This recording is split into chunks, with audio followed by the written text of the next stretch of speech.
물비린내와 사람 사는 냄새가 뒤섞여 희뿌옇게 떠오르는 새벽. 제 하루는 남들보다 먼저 시작됩니다.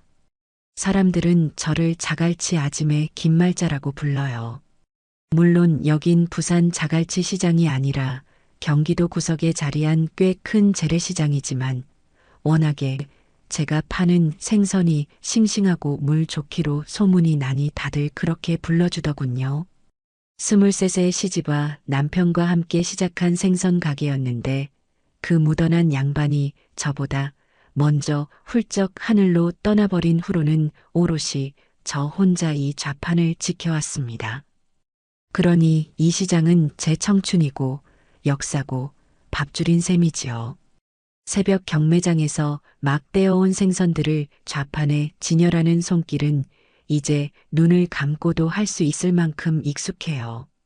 은빛 비늘을 자랑하는 제주산 갈치, 눈알이 금방이라도 튀어나올 것처럼 투명한 우럭, 힘이 좋아 펄떡이는 화로까지. 이것들은 그냥 물고기가 아닙니다. 제 자부심이고 하나뿐인 아들 대영이를 번듯한 대학까지 보낼 수 있게 해준 고마운 은인들이에요. 제 손은 늘 비린내에 절어 있고 손톱 밑에는 생선 비늘이 끼어 있을 때가 많습니다. 그래도 부끄러운 적은 단 한 번도 없었어요. 땀 흘려 정직하게 돈 버는 일인데 부끄러울 게 뭐 있겠습니까? 말자 씨, 오늘 물건 좋네. 옆 가게에서 채소를 파는 오기 엄마가 툭 던지는 말에 어깨가 으쓱 올라갑니다. 그럼 내가 누군데? 오늘 들어온 갈치는 아주 은가루를 뿌려놨어. 이따 한 손 사가. 저녁에 구워 먹으면 집 나간 며느리도 돌아온다잖아. 아이고 말도 마. 우리 며느리는 생선 굽는 냄새만 나도 질색팔색을 해서 이젠 집에서 생선 구경도 못해. 오기 엄마의 푸념에 저도 모르게 쓴웃음이 나왔습니다. 남의 일이 아니었거든요. 제 며느리 고정미라고. 아들 대영이가 좋다고 노래를 불러서 제 눈에도 넣으면 안 아플까 싶었던 그 싹싹한 아가씨 말입니다. 연애할 때는 어찌나 싹싹하고 애교가 많던지 시장에 불쑥 찾아와 제 팔짱을 끼며 어머니, 우리 대영씨 키워주셔서 감사해요 하고 살랑거리던 모습에 홀랑 넘어갔지 뭡니까.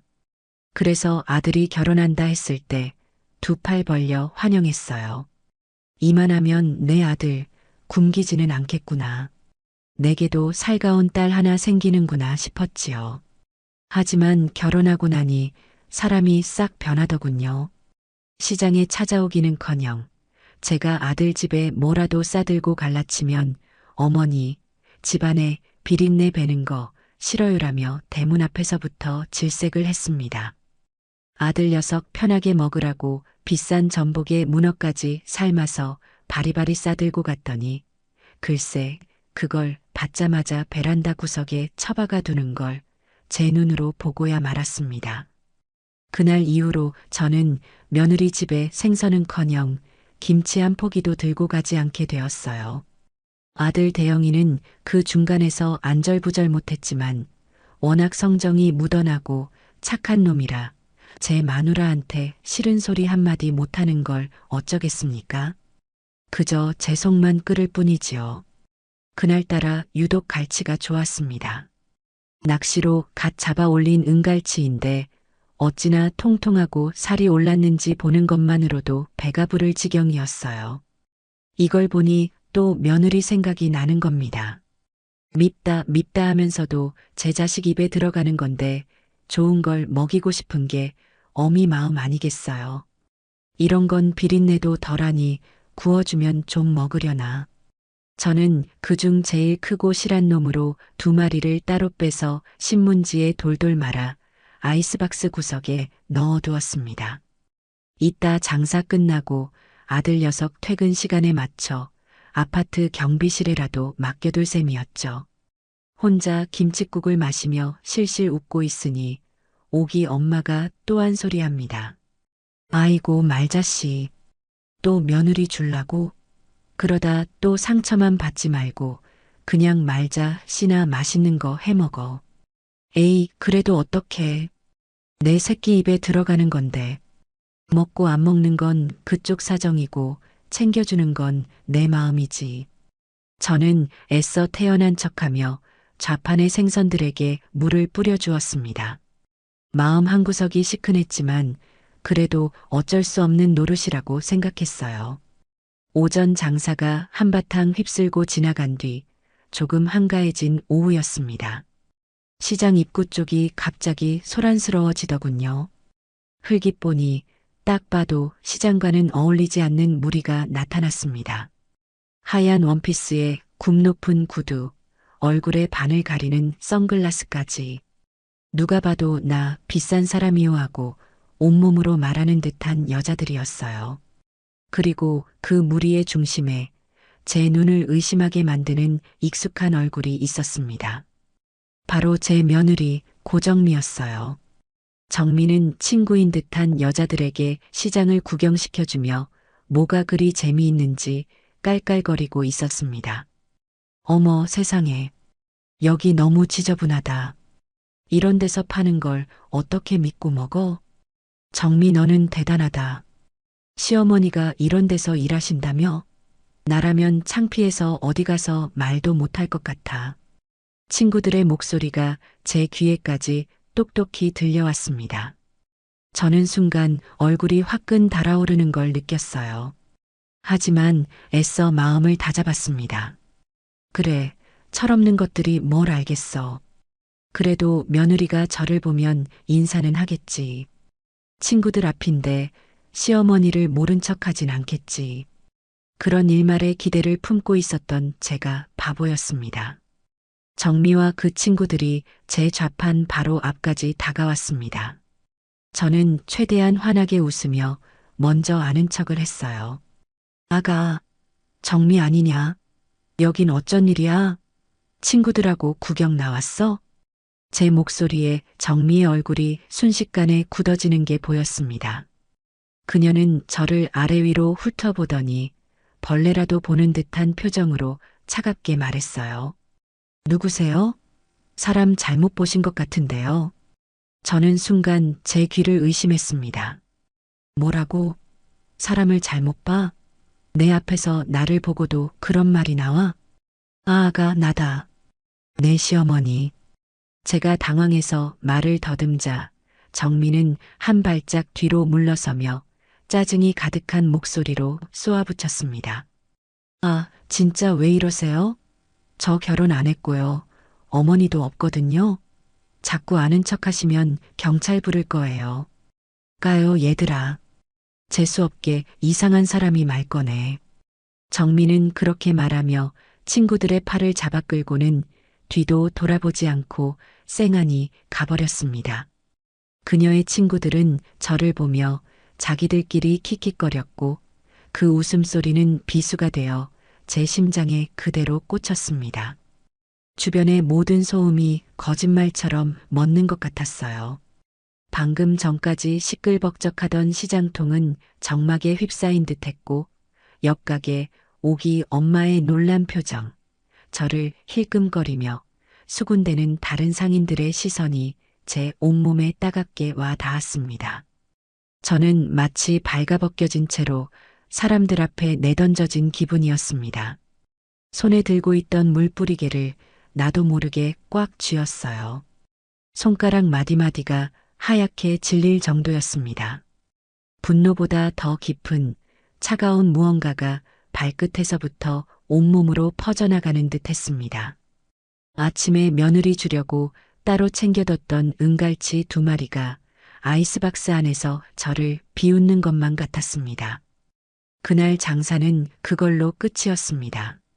더 이상 손님을 받고 생선을 팔 기분이 아니었어요.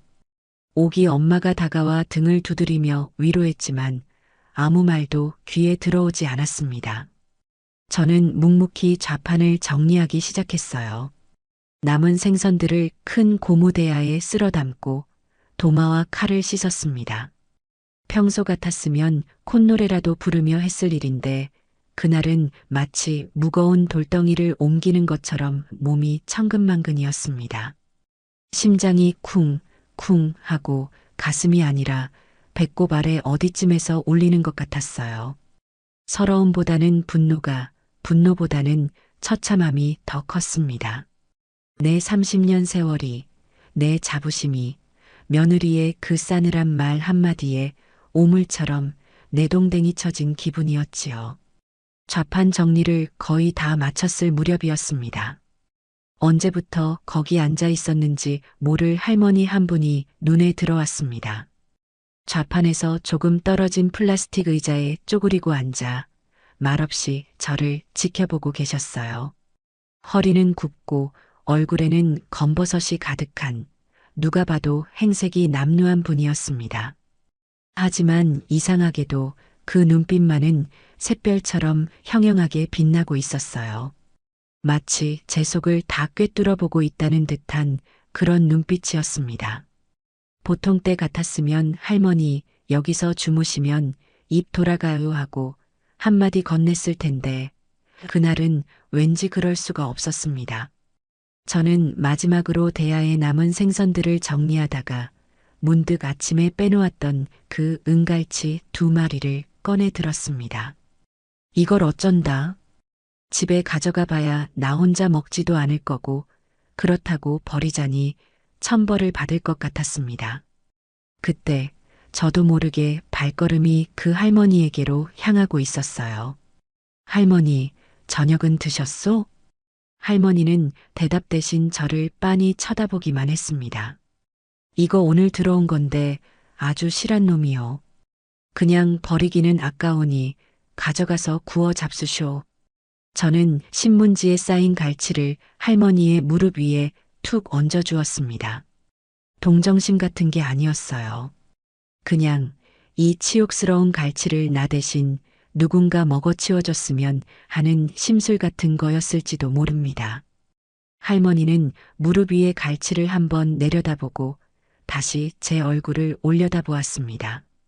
그리고는 마른 입술을 열어 아주 뜻밖의 말을 건넸어요.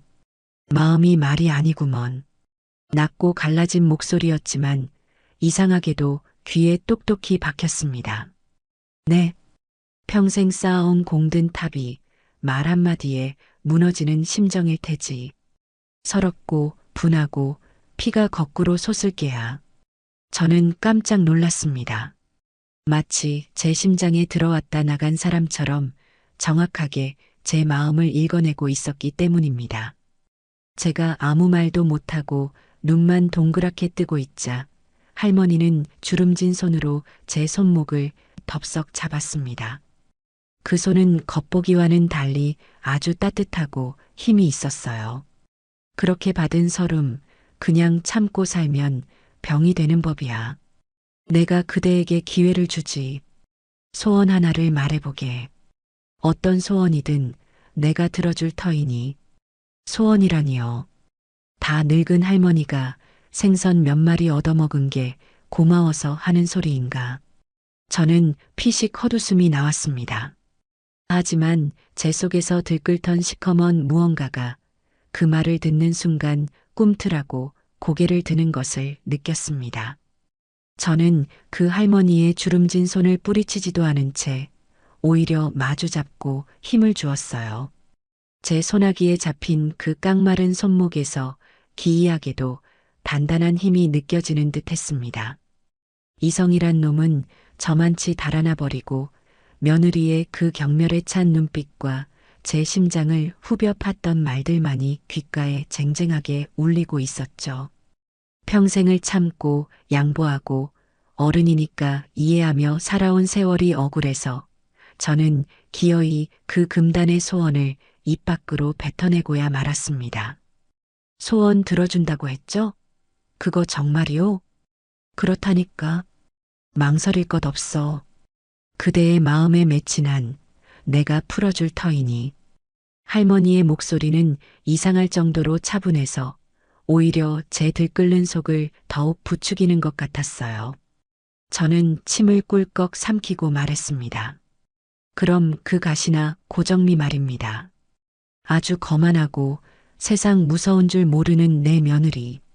그 가시나가 지 손으로 직접 돈을 버는 게 얼마나 고되고 힘든 일인지 뼈저리게 알게 해주시오. 거기까지 말했을 때 저는 숨을 한번 골랐습니다. 이걸로는 부족했어요. 이걸로는 제분이 풀리지 않을 것 같았습니다. 그리고 그년이 제일 경멸하고 싫어하는 게 바로 이 비린내요. 돈에서 자기가 만지는 모든 귀한 것에서 비린내가 나게 해주시오. 제 손으로 비린내 풍기면서 정직하게 돈을 벌기 전까지는 그 어떤 수를 써도 절대 그 지독한 냄새가 사라지지 않게 말이오. 마치 저주를 퍼붓듯 말을 쏟아내고 나니 온몸의 힘이 쭉 빠져나가는 기분이었습니다. 스스로도 제 말이 너무 악독하게 느껴져 소름이 돋을 지경이었죠. 하지만 후회는 없었습니다. 할머니는 제 말을 잠자코 다 듣고 나더니 고개를 한번 주걱거렸습니다. 그저 고개를 까딱 했을 뿐인데 주변 공기가 서늘하게 가라앉는 듯한 착각이 들었어요. 그리고는 제 손을 스르르 놓고 일어나더군요. 그리 될 것이다. 그대의 소원은 이제 바람을 타고 하늘에 닿았으니. 네, 저기요 할머니. 제가 무어라 더 물어보려 했을 때 할머니는 이미 등을 돌려 시장의 어둑한 골목으로 접어들고 있었습니다. 마치 처음부터 거기 없었던 사람처럼 그 작은 몸이 어둠 속으로 너무나도 쉽게 녹아들어 사라져버렸어요. 저는 한동안 멍하니 그 골목길을 바라보았습니다. 내가 지금 뭘 한 거지?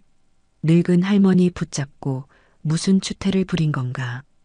허탈한 마음에 땅이 꺼져라 한숨을 쉬고는 저도 무거운 발걸음을 옮겨 집으로 향했습니다. 그날따라 버스 창밖으로 보이는 세상 풍경이 온통 잿빛으로 보였어요. 집에 돌아와 씻고 자리에 누웠지만 잠이 오지 않았습니다. 낮에 있었던 일이 계속해서 머릿속을 맴돌았고 그럴수록 제가 뱉었던 악독한 소원이 자꾸만 떠올랐어요. 이건 아니지. 아무리 화가 나도 그렇지. 내가 어떻게 그런 무서운 말을. 후회와 자책감이 밀려왔지만 동시에 가슴 한편에서는 잘했다. 시원하다고 외치는 또 다른 내가 있었습니다. 그렇게 밤새 뒤척이다 새벽녘에야 겨우 잠이 들었나 봐요. 다음 날 저는 어제의 일을 그저 기분 나쁜 꿈 정도로 치부하기로 했습니다. 노망난 할머니의 헛소리에 내가 잠시 홀렸던 거라고 그렇게 생각하고 다시 일상으로 돌아가려 애썼습니다. 평소처럼 좌판을 열고 손님들을 맞고 억지로라도 목청을 높여 생선을 팔았어요. 사건은 바로 그날 밤에 터졌습니다.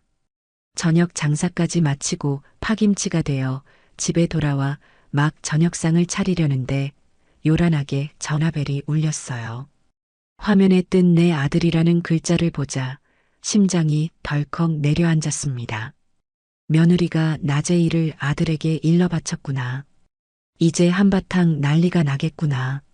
저는 마른 침을 삼키며 조심스럽게 전화를 받았습니다. 대영아. 웬일이냐, 이 시간에.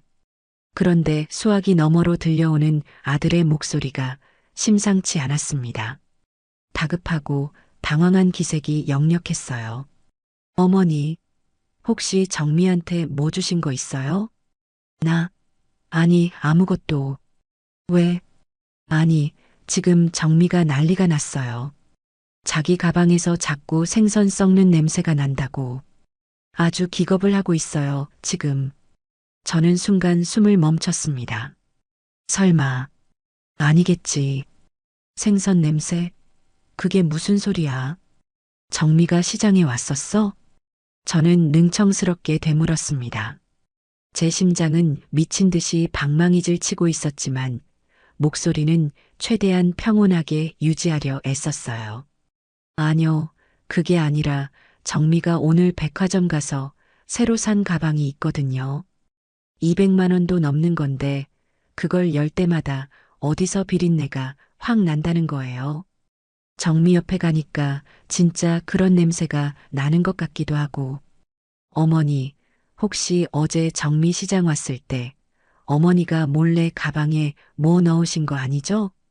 아들의 말에 저는 어이가 없어서 웃음이 나올 뻔했습니다.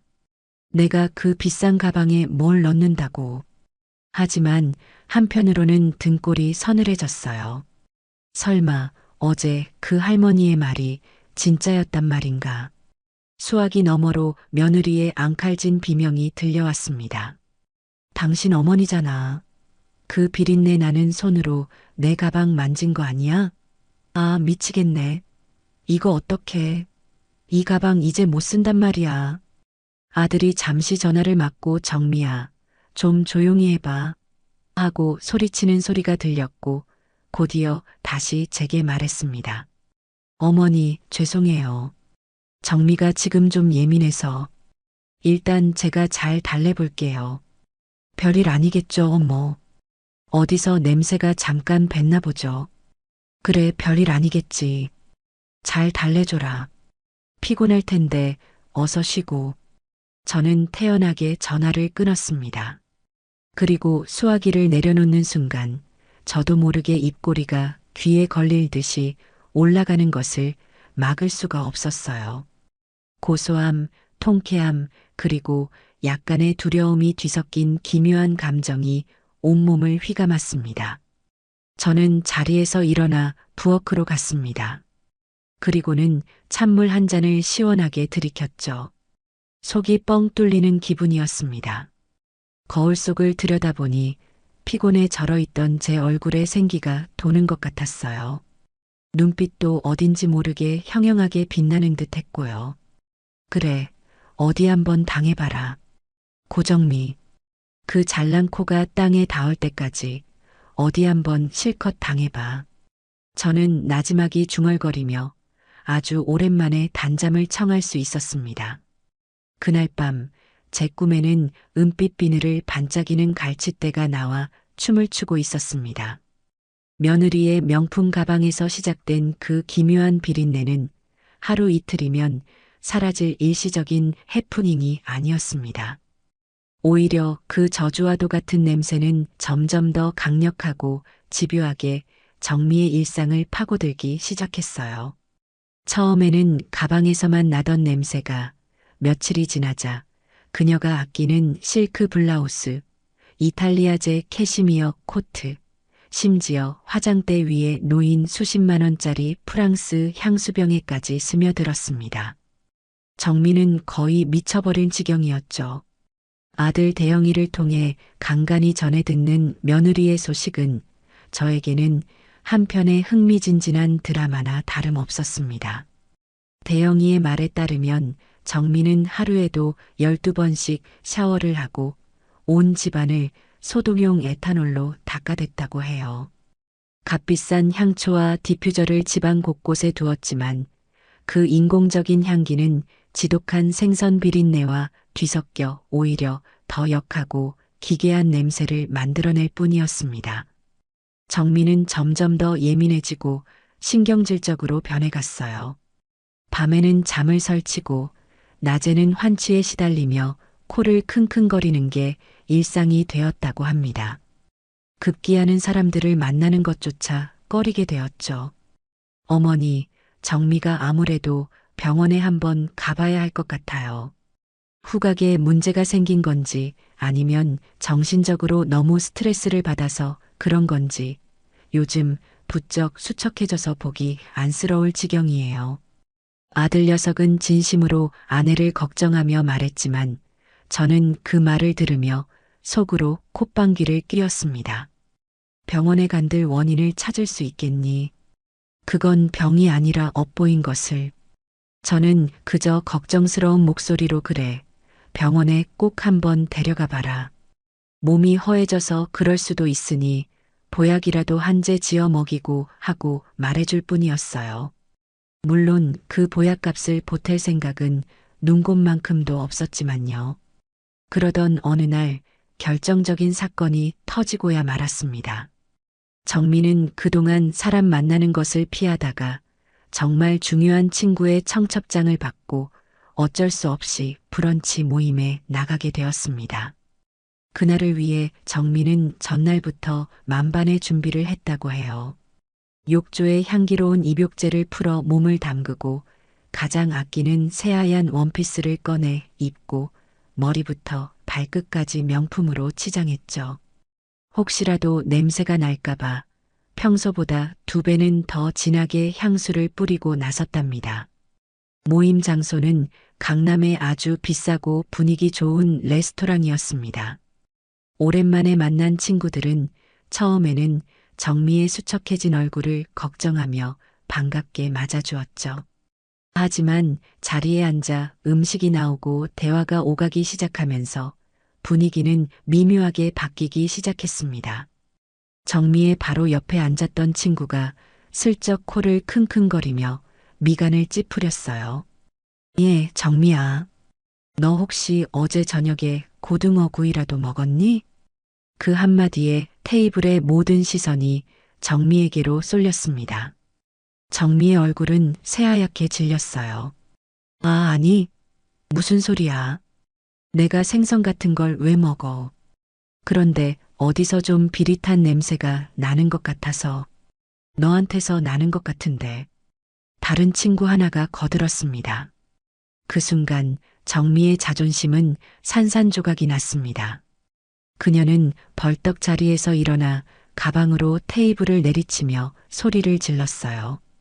너희들 지금 일부러 나 무시하는 거지? 내가 요즘 힘들다고 아주 만만하게 보는구나. 야, 고정미. 너 왜 그래, 무섭게. 그냥 냄새가 나니까 나는 거지. 우리가 뭘 어쨌다고. 시끄러워. 너희 같은 것들이랑은 더 이상 상종 안 해. 정미는 울면서 레스토랑을 뛰쳐나왔고 그날 이후로 그녀는 그나마 남아있던 친구들마저 모두 잃고 말았습니다. 그 소식을 전해 들은 저는 시장 좌판에 앉아 생선 대가리를 내리치며 헛웃음을 터뜨렸습니다. 꼴 좋다, 고정미. 사람 귀한 줄 모르고 제 잘난 맛에 살더니 이제 아무도 없으니 속이 시원하니? 그 일로 인해 아들 대영이도 더 이상 사태를 방관할 수만은 없게 되었습니다.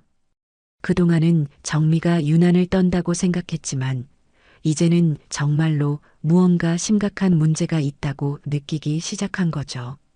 그 역시 정미에게서 나는 그 기묘한 냄새를 분명히 인지하고 있었으니까요. 어머니, 아무래도 이상해요. 그냥 냄새가 아니라 하여튼 정말 이상해요. 대영이는 퇴근길에 시장에 들러 제게 하소연을 늘어놓았습니다. 그의 얼굴에는 수심이 가득했어요. 그래서 말인데 혹시 어머니 용한 무당 같은 분 아는데 없으세요? 무당? 무당은 왜? 정미가 아무래도 안 좋은 기운에 씬 것 같아요. 과학적으로 설명이 안 되잖아요, 이건. 믿져야 본전이라는 심정으로 굿이라도 한번 해봐야 할 것 같아요. 저는 아들의 말에 기가 막혔습니다. 저주를 건 장본인에게 와서 굿을 해달라고 하다니요. 이보다 더 웃기는 상황이 또 있을까 싶었습니다. 저는 태연한 표정을 유지하며 말했어요. 나는 그런 거 모른다. 굿할 돈 있으면 그 돈으로 정미 맛있는 거나 사 먹여. 쓸데없는 짓 하지 말고.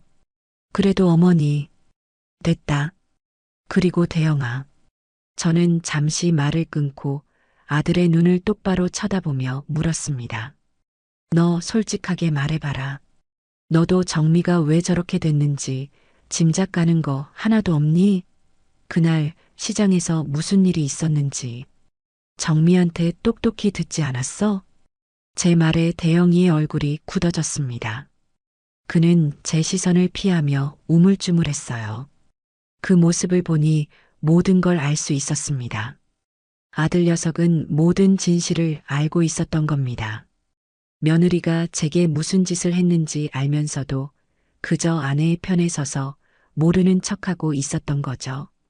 제 속에서 다시 한번 차가운 분노가 치밀어 올랐습니다. 너는 네 마누라가 네 어미한테 어떻게 했는지 다 알면서도 지금까지 내게 와서 아내 걱정만 늘어놓았던 거냐? 내가 얼마나 속상했을지는 생각도 안 해봤어? 어머니, 그게 아니라. 됐다, 가봐라. 나 바쁘다. 저는 차갑게 등을 돌렸습니다. 아들은 한참을 그 자리에 서 있다가 무거운 발걸음으로 돌아갔습니다. 그 쓸쓸한 뒷모습을 보며 저는 생각했습니다. 그래, 고정미 하나만 버릇을 고칠 게 아니었어. 내 아들 녀석도 이번 기회에 단단히 정신을 차리게 만들어야겠다. 저주인지 축복인지 모를 이 기묘한 소원은 이제 며느리를 넘어 제 아들의 삶까지 송두리째 흔들기 시작하고 있었습니다.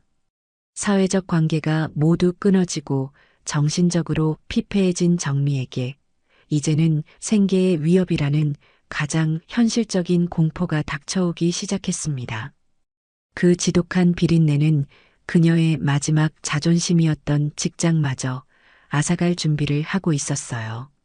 정미가 일하던 곳은 백화점 1층에 위치한 이름만 대면 누구나 아는 해외 명품 브랜드 매장이었습니다.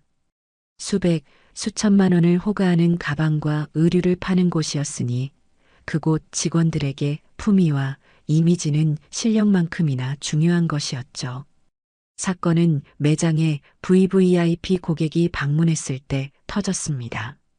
한 달에 억 단위를 쓰는 큰 손으로 매니저를 비롯한 모든 직원이 벌벌 기는 그런 손님이었답니다.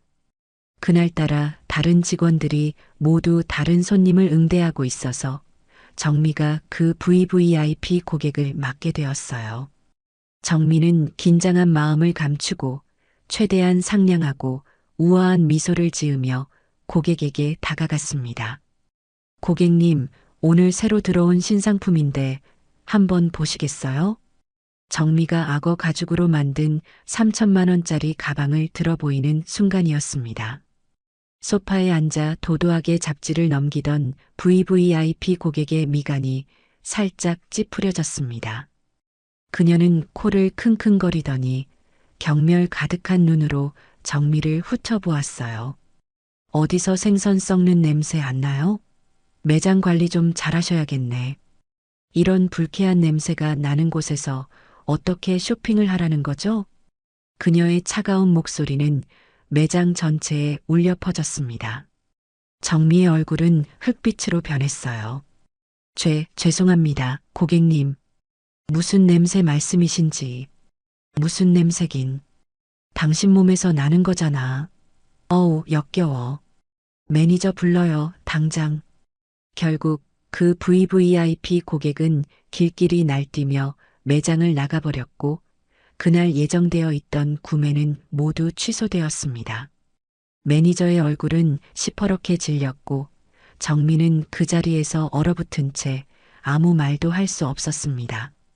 그날 오후 정미는 매니저에게 불려가 혹독한 질책을 들어야 했습니다.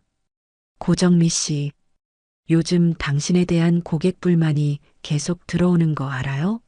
몸에서 이상한 냄새가 난다. 불결하다. 이런 얘기가 한두 번이 아니었다고. VVIP 고객님까지 저렇게 화나게 만들었으니 이번 사태 책임질 수 있어요? 매니저님, 그건 저도 정말 억울해요. 아무리 씻어도 변명은 듣고 싶지 않아요. 당분간 창고 정리나 맡아요. 고객 앞에 나설 생각 말고. 결국 정미는 매장의 얼굴에서 아무도 보지 않는 창고지기로 밀려나고 말았습니다. 화려한 조명 아래에서 우아하게 상품을 설명하던 그녀의 자리는 먼지 쌓인 박스들로 가득한 어두운 창고로 바뀌었습니다. 이는 그녀에게 해고나 다름없는 치욕이었습니다. 하지만 그걸로 끝이 아니었어요. 며칠 뒤 정미는 결국 해고 통보를 받았습니다. 브랜드 이미지 실추, 동료와의 불화, 그리고 결정적으로 VVIP 고객 사건이 빌미가 되었죠. 평생 자신의 아름다움과 우아함을 무기 삼아 살아왔던 정미에게 냄새 때문에 해고당했다는 사실은 감당할 수 없는 모욕이었습니다. 그 소식을 아들 대영이에게 전해 들었을 때 저는 묵묵히 고등어의 배를 가르고 있었습니다. 시퍼런 등짝의 고등어가 꼭 제 며느리의 처지 같다는 생각이 들더군요. 직장을 잃고 수입이 끊겼지만 정미의 씀씀이는 하루아침에 바뀌지 않았습니다. 매달 갚아야 하는 할부금, 관리비, 생활비는 어김없이 청구되었어요. 대영이의 월급만으로는 그 모든 것을 감당하기에 벅찼습니다. 결국 모아두었던 적금을 깨고 보험을 해약하는 지경에 이르렀죠. 그 와중에도 정민은 현실을 받아들이지 못하고 대영이에게 당신이 돈을 더 벌어오면 되잖아. 능력이 없으니까 나까지 이 고생을 하는 거야. 라며 바가지를 긁어댔다고 합니다. 정민은 자신의 힘으로 다시 일어서 보겠다며 구직 활동을 시작했습니다. 하지만 결과는 처참했어요. 서류 전형은 번번이 통과했지만 문제는 항상 면접이었습니다. 잘 차려입고 아무리 완벽하게 준비를 해가도 면접관들은 그녀와 마주 앉는 순간 미간을 셔추렸습니다. 밀폐된 면접실 안에서 그녀에게서 풍기는 기묘한 비린내는 더욱 도드라졌기 때문이죠. 고정미 씨, 혹시 건강에 무슨 문제라도 있으신가요? 한 면접관은 대놓고 물었고 또 다른 면접관은 저희는 고객을 직접 응대하는 서비스직이라 향수라도 좀 쓰시는 게 좋겠네요 라며 애둘러 거절의 뜻을 비췄습니다. 수십 번의 면접에서 낙방을 거듭하자 정민은 완전히 자신감을 잃고 집안에 틀어박히고 말았습니다. 그녀는 더 이상 사람을 만나지도 외출을 하지도 않는 완벽한 은둔형 외톨이가 되어버렸어요. 그 즈음 저는 아들 대영이에게서 다급한 전화를 받았습니다. 그의 목소리는 절망과 분노로 가득 차 있었어요. 어머니, 저희 아무래도 이 집을 팔아야 할 것 같아요. 뭐? 집을 팔다니 그게 무슨 소리냐? 정미 카드값이 감당할 수 없을 만큼 불어났어요. 제가 모르는 대출까지 있었나 봐요. 이걸 막지 못하면 저희 둘 다 신용불량자가 될 판이에요. 저는 말문이 막혔습니다. 올 것이 왔구나. 허영으로 쌓아 올린 성이 마침내 무너져 내리기 시작한 겁니다. 어머니, 돈 좀 빌려주실 수 없을까요? 제가 평생에 걸쳐서라도 꼭 갚겠습니다. 아들의 목소리는 거의 울먹이고 있었습니다. 제 하나뿐인 아들이 제게 돈 얘기를 꺼내며 저렇게까지 비참하게 구는 것은 난생 처음 있는 일이었습니다. 마음 한편이 아려왔지만 저는 마음을 굳게 먹었습니다. 지금 도와주면 모든 것이 원점으로 돌아갈 뿐입니다. 고정민은 절대 변하지 않을 것이고 제 아들은 평생 그 허영에 뒤치다꺼리나 하며 살게 될 테죠. 저는 차갑게 말했습니다. 나한테는 돈 없다. 평생 생선 판 돈으로 너 대학 가르치고 나니 남은 게 뭐 있겠니? 어머니, 네 돈, 네 마누라가 쓴 돈은 너희가 알아서 해결해라. 정돈이 없으면 네 마누라더러 벌라고 해. 손가락이 있어, 발이 있어. 왜 일을 못해? 정민은 지금 나가서 막노동이라도 하고 식당 가서 설거지라도 하면 돼. 땀 흘려 버는 돈은 부끄러운 게 아니라고 네 마누라한테 똑똑히 전해라. 저는 가차없이 전화를 끊었습니다. 수화기를 내려놓고 나니 손이 부들부들 떨렸습니다. 아들의 절박한 목소리가 귓가에 맴돌아 마음이 편치 않았어요. 하지만 저는 눈을 질끈 감았습니다. 이것이 제 아들과 며느리를 위한 마지막 기회라고 생각했습니다. 이 시련을 통해 두 사람이 진정으로 함께 살아가는 법을 배우지 못한다면 그들의 미래는 없다고 믿었기 때문입니다. 이제 공은 며느리 고정미에게로 넘어가고 있었습니다. 그녀가 과연 어떤 선택을 할지 저는 시장의 비린내 속에서 조용히 기다리고 또 기다렸습니다. 제가 아들 녀석의 애원을 매몰차게 끊어버린 후 시장의 소음 속에서 보낸 며칠은 제 평생 가장 길고도 고요한 시간이었습니다. 전화기는 울리지 않았고 아들의 그림자조차 시장에 비치지 않았어요. 저는 매일같이 동이 트기 전 경매장으로 향하고 좌판에 생선을 널고 손님들과 실랑이를 벌이며 하루를 보냈습니다. 몸은 기계처럼 움직였지만 제 모든 신경과 세포는 보이지 않는 어딘가 아들이 있는 그곳을 향해 뻗어나가고 있었지요. 마치 폭풍이 몰아치기 전 바다가 숨을 죽이고 수평선 너머를 응시하는 것처럼 말입니다. 저는 그저 기다렸습니다. 이 지독한 고요를 깨고 마침내 터져나올 그 무언가를요. 그리고 나흘째 되던 날 저녁 마침내 그 시간이 왔습니다. 마지막 손님을 보내고 좌판을 정리하려는데 저만치에서 익숙한 그림자가 비척거리며 다가오는 것이 보였습니다. 제 아들 대영이었습니다. 하지만 그 모습은 제가 알던 아들이 아니었어요. 며칠 만에 얼굴은 반쪽이 되어 있었고 잘 다려 입던 와이셔츠는 구겨질 대로 구겨져 있었습니다. 무엇보다 저를 놀라게 한 것은 그의 눈빛이었습니다. 모든 것이 무너져 내린 폐허처럼 공허하고 텅 비어 있었어요.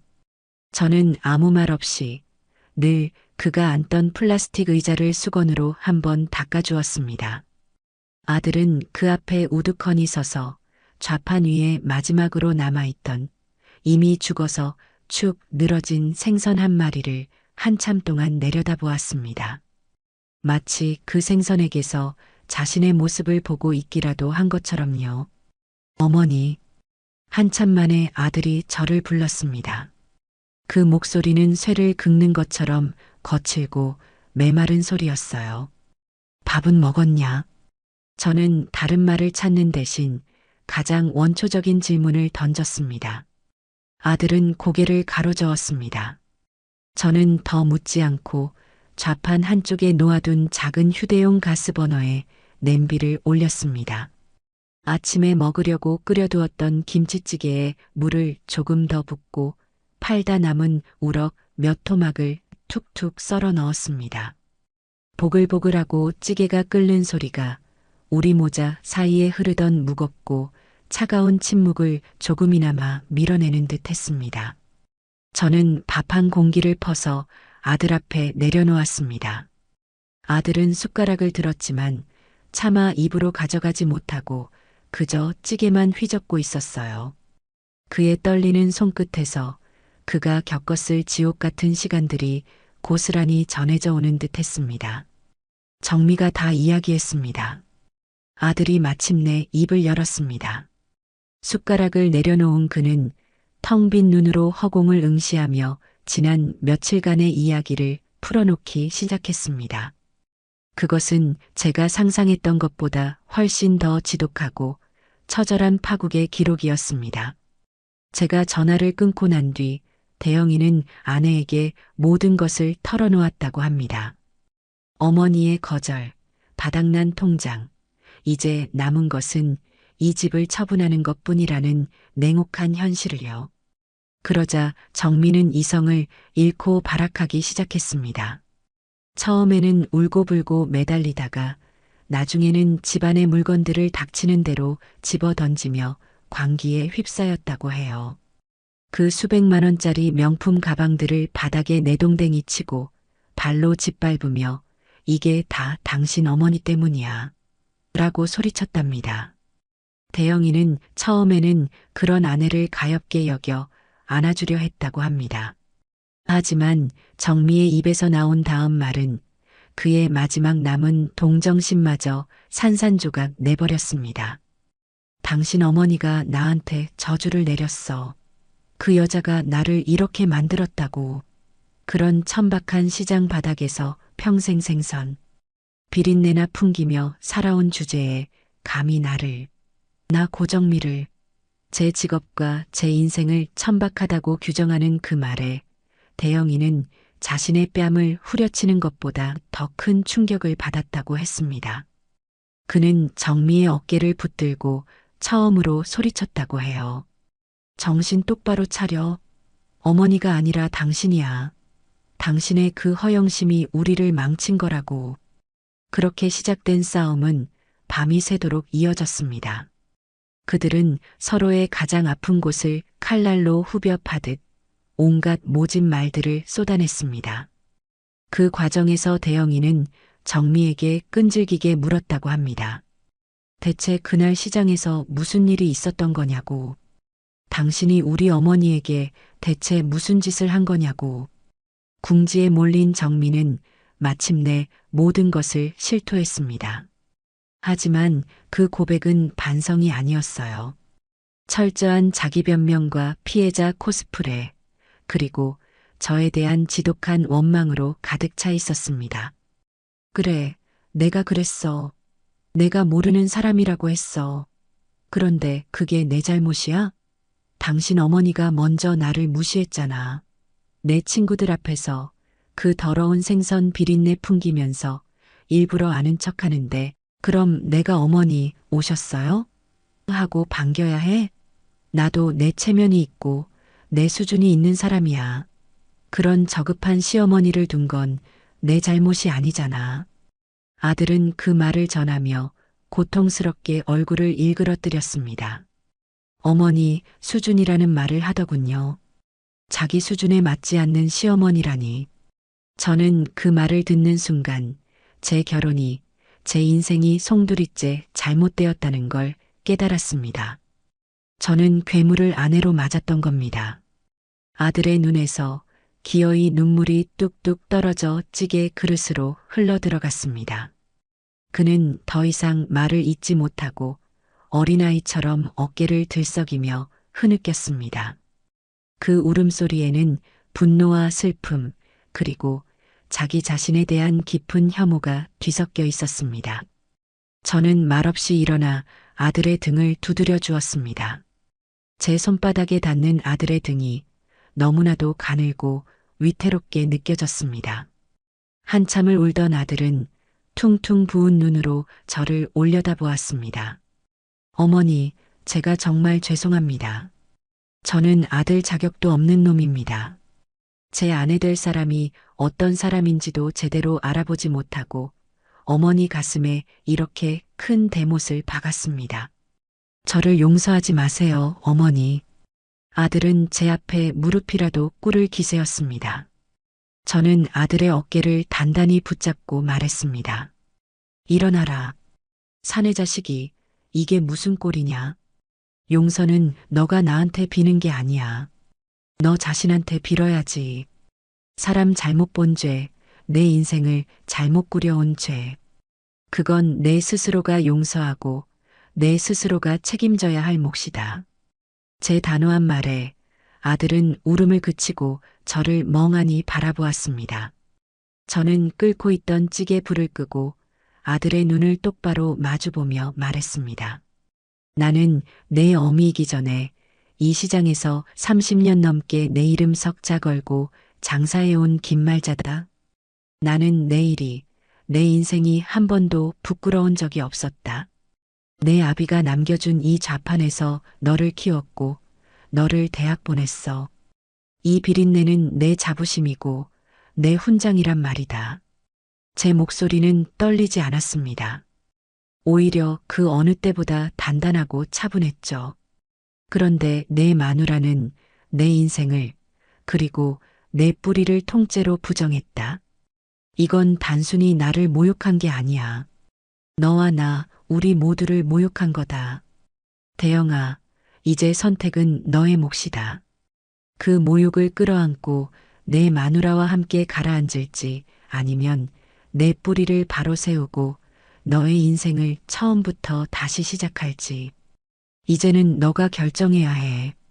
그날 밤 아들은 제가 끓여준 우럭 김치찌개를 한 숟가락도 뜨지 못하고 돌아갔습니다. 그의 뒷모습은 마치 전쟁터로 향하는 패잔병처럼 위태롭고도 결연해 보였습니다. 저는 그 뒷모습이 완전히 사라질 때까지 어두운 시장 골목을 떠나지 못했습니다. 이 지독한 소용돌이가 이제 제 아들과 며느리를 갈라놓는 가장 날카로운 칼날이 되어버렸다는 것을 직감하면서요. 아들이 눈물로 자신의 어리석음을 고백하고 돌아간 후 그들 부부의 삶은 예측했던 대로 붕괴의 가속도를 내기 시작했습니다. 가장 먼저 그들이 살던 허울뿐인 성이 무너져 내렸습니다.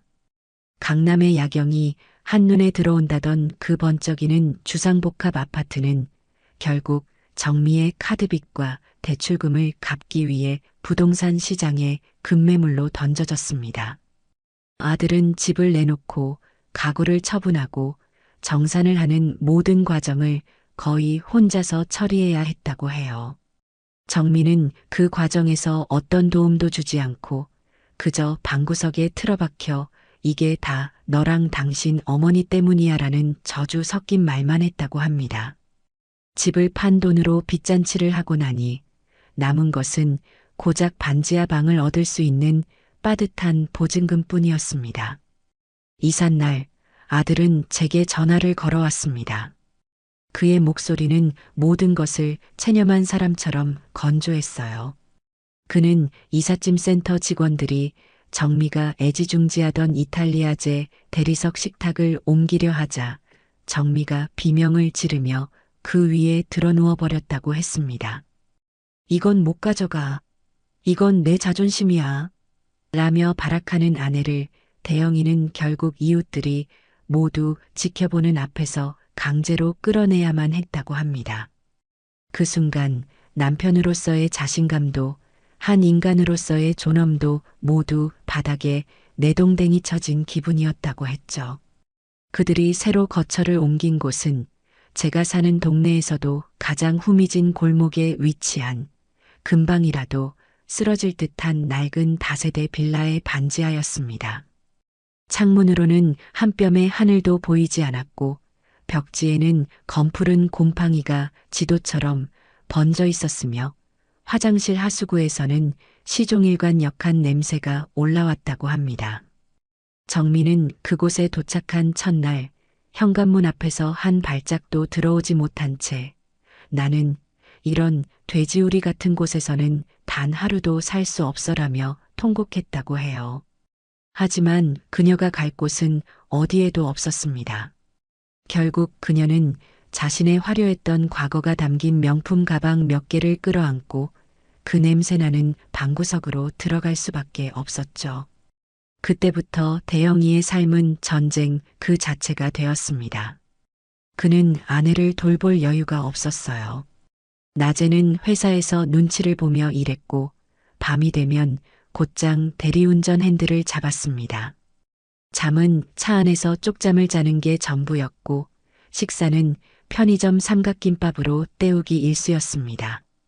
그렇게 몸이 부서져라 일을 하는 동안 정미는 아무것도 하지 않았습니다. 그녀는 그저 침대에 누워 있거나 멍하니 벽에 핀 곰팡이를 바라보며 시간을 죽일 뿐이었죠. 그녀의 유일한 활동은 남편이 벌어온 얼마 안 되는 돈으로 배달 음식을 시켜 먹고 그 쓰레기를 방 한구석에 쌓아두는 것이었습니다. 반지하 방은 곧 쓰레기와 곰팡내 그리고 정미에게서 나는 그 지독한 비린내가 뒤섞여 그야말로 지옥 같은 공간이 되어버렸습니다. 그러던 어느 날 바닥까지 떨어진 통장 잔고를 보며 절망하던 정미는 마지막 동아줄을 잡는 심정으로 옛 친구들에게 손을 벌리기 시작했습니다. 한때는 매일같이 붙어 다니며 서로의 부와 아름다움을 찬양하던 그 친구들에게 비굴함을 무릅쓰고 전화를 걸었던 겁니다. 그녀가 겪어야 했던 수모는 아들을 통해 전해 듣는 제 가슴마저 아려올 정도였습니다. 특히 그녀가 가장 믿었던 친구, 재벌가의 딸이었던 민이라는 여자의 반응은 잔인함 그 자체였다고 해요. 정미가 어렵게 자신의 사정을 설명하며 돈을 부탁하자 민이는 수화기 너머로 경멸이 가득한 웃음을 터뜨렸다고 합니다. 고정미, 너 정말 대단하다. 그 꼴이 되고도 아직 나한테 연락할 용기가 남아 있었어? 너가 지금 어떤 취급받는지 소문 다 들었어. 비린내 나는 냄새녀라고. 너랑 엮이면 나까지 재수 없어질 것 같으니까 다시는 연락하지 말아줄래? 아, 그리고 충고 하나 할까? 돈 빌릴 시간에 그 몸에서 나는 냄새나 어떻게 좀 해봐. 역겨워서 토할 것 같으니까. 그 전화를 끊고 정민은 며칠 동안 목 놓아 울었다고 합니다. 자신이 쌓아 올렸던 모든 관계가 자신의 배경과 돈을 보고 모여든 신기루에 불과했다는 사실을 너무나도 아프게 깨달은 것이죠. 하지만 그 깨달음은 그녀를 성장시키는 대신 더 깊은 나락으로 밀어 넣었습니다. 그녀는 모든 것을 세상 탓, 남편 탓, 그리고 제 탓으로 돌리며 자기 연민의 늪에 빠져 허우적거릴 뿐이었습니다. 결국 월세날은 코앞으로 다가왔고 대영이는 더 이상 버틸 수 없다는 결론에 이르렀습니다. 그날 밤 대리운전을 마치고 새벽녘에 돌아온 그는 쓰레기 더미 속에서 멍하니 앉아있는 정미에게 다가갔습니다. 그의 얼굴에는 더 이상 연민이나 동정이 남아있지 않았어요. 오직 지독한 피로와 차가운 결의만이 어려있을 뿐이었습니다. 그는 정미의 앞에 그동안 자신이 대리운전을 하며 꼬깃꼬깃 모아온 현금 다발과 월세 고지서, 가리고 각종 공과금 독촉장을 던져놓았습니다. 마, 이게 당신과 내가 마주한 현실이야. 내가 밤새도록 운전해서 벌어온 돈이 이거고 우리가 당장 갚아야 할 빚이 이거야. 이 돈으로는 월세도 낼 수 없어. 이제 어떻게 할 거지? 정민은 바닥에 널브러진 돈과 종이들을 한번 쳐다보고는 다시 고개를 돌려버렸습니다. 몰라, 난 몰라. 그 무책임한 한마디에 대영이의 마지막 이성의 끈이 툭 하고 끊어져 버렸습니다. 언제까지 모른다고 할 건데, 당신이 싸질러 놓은 똥, 언제까지 내가 다 치워야 하는 거냐고. 당신도 이제 인간이라면, 아니, 최소한의 양심이라도 남아있다면 뭐라도 해야 할 거 아니야. 내가 뭘 할 수 있는데, 이 냄새 때문에 아무도 날 써주지 않는단 말이야. 정미가 처음으로 남편에게 소리를 지르며 대들었습니다. 그 순간 대영이는 싸늘하게 웃으며 정미의 심장을 관통하는 마지막 비수를 꺼내 들었습니다. 왜 없어? 당신을 써줄 곳이 딱 한 군데 있잖아. 정미의 눈이 불안하게 흔들렸습니다. 대영이는 아내의 턱을 잡아 자신을 똑바로 보게 만들며 한자 한자 잔인하게 말했습니다. 우리 어머니를 찾아가. 가서 빌어. 당신이 했던 모든 짓을 사죄하고 무릎 꿇고 빌라고. 그리고 일을 달라고 해.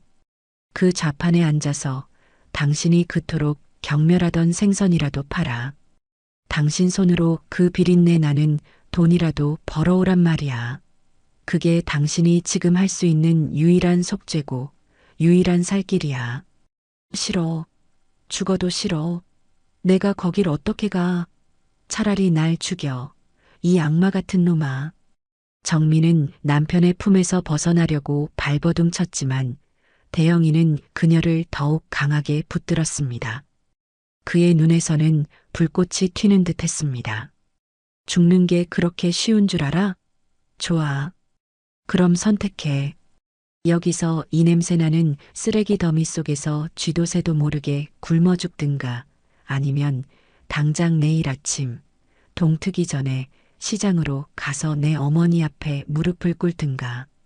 선택은 당신 몫이야. 그 말을 남기고 대영이는 집을 나가버렸습니다. 홀로 남겨진 정민은 낡은 빌라가 떠나갈 듯 절규했습니다. 그 울음소리는 화려했던 한 여자의 인생이 마침내 종언을 고하는 장송곡처럼 어둡고 축축한 반지하 방을 가득 채웠습니다. 이제 그녀에게 남은 선택지는 단 하나뿐이었습니다. 며느리의 절규가 반지하 방을 채우고 아들이 집을 나선 그 며칠 동안 저는 시장 좌판 위에서 마치 사냥을 앞둔 맹수처럼 숨을 죽이고 있었습니다. 모든 감각이 팽팽하게 당겨진 활시위 같았죠. 아침 경매장에서 떼어온 생선들의 눈알이 그 어느 때보다 투명하게 느껴졌고 손님들의 흥정 소리는 까마득히 멀게만 들렸습니다. 제 모든 신경은 단 한 곳, 저 어두컴컴한 시장 입구를 향해 있었습니다. 과연 올 것인가? 제 발로 이 지옥 같은 비린내가 진동하는 곳으로 걸어 들어올 것인가? 저는 올 것이라고 믿으면서도 한편으로는 그녀의 지독한 자존심이 끝내 그녀의 발목을 붙잡을지도 모른다고 생각했습니다. 그리고 사흘째 되던 날 마침내 그녀가 모습을 드러냈습니다. 점심 장사가 끝나고 시장이 잠시 한숨을 돌리는 나른한 오후였습니다. 저는 무심코 시장 입구 쪽을 바라보다가 그 자리에 얼어붙은 듯 서 있는 한 여자를 발견했습니다. 제 며느리 고정미였습니다.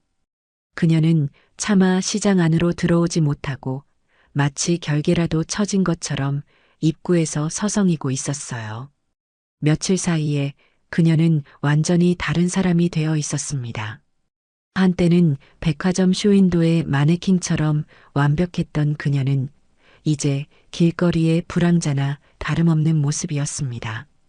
맞는 사이즈를 찾지 못해 억지로 껴입은 듯한 낡은 트레이닝복, 기름지고 푸석한 머리카락, 가리고 삶의 모든 의지를 잃어버린 텅 빈 눈동자.